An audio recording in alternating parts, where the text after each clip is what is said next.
కూటమి ప్రభుత్వం వచ్చినప్పటి నుంచి మేము అక్రమ కేసులు పెట్టి ఉంటే ఈరోజు ఒక వైసీపీ నాయకుడు కూడా బయట ఉండేవారు కాదని అనంతపురం అర్బన్ ఎమ్మెల్యే దగ్గుపాటి ప్రసాద్ అన్నారు. అనంతపురం అర్బన్ టీడీపీ కార్యాలయంలో ఇవాళ సుపరిపాలనలో తొలి అడుగు కార్యక్రమంలో ఉత్తమ ప్రతిభ కనబరిచిన క్లస్టర్ యూనిట్ మరియు బూత్ ఇన్ఛార్జీలకు ఉత్తమ కార్యకర్త ప్రశంసా పత్రాలను అందజేశారు.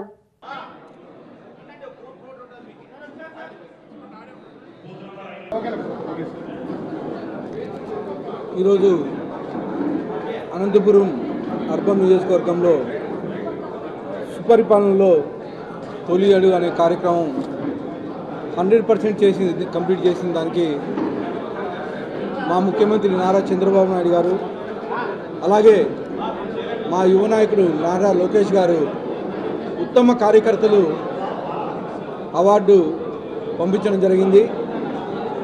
ఆ అవార్డులు ఈరోజు అనంతపురం అర్బన్ నియోజకవర్గం నుంచి ప్రదానం చేయడం జరిగింది.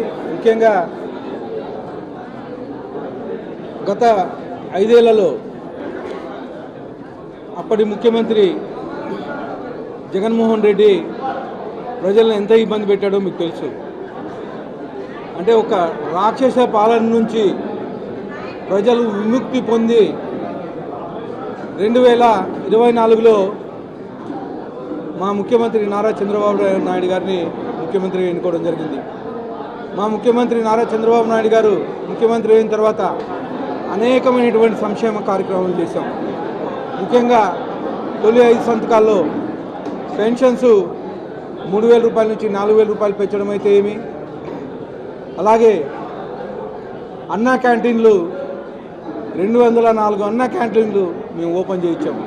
గత ముఖ్యమంత్రి అన్నా క్యాంటీన్లకి ఎన్టీఆర్కి ఎక్కడ పేరు వస్తుందని, నారా చంద్రబాబు నాయుడు గారికి ఎంత పేరు వస్తుందని అప్పటి ముఖ్యమంత్రి అన్నా క్యాంటీన్లు మూసేపిస్తే మళ్ళా మేము 2024లో ఫస్ట్ తొలి 5 సంతకాల్లో అన్నా క్యాంటీన్ ఓపెన్ చేయించడం జరిగింది. అలాగే నిరుద్యోగ యువతకి కనీసం అప్పుడు ఉండే ముఖ్యమంత్రి జగన్మోహన్ రెడ్డికి ఉద్యోగం తెచ్చిన దాఖలాలు లేవు.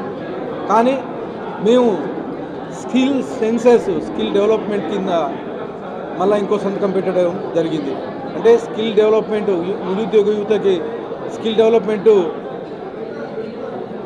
డెవలప్మెంట్ చేసి ట్రైనింగ్ ఇచ్చి వాళ్ళని ఉద్యోగాలు ఇప్పించే విధంగా మళ్ళీ ఇంకో సంతకం పెట్టడం జరిగింది. ఇవే కాకుండా ల్యాండ్ టైటిల్ యాక్ట్, పిచ్చి తుగ్గుల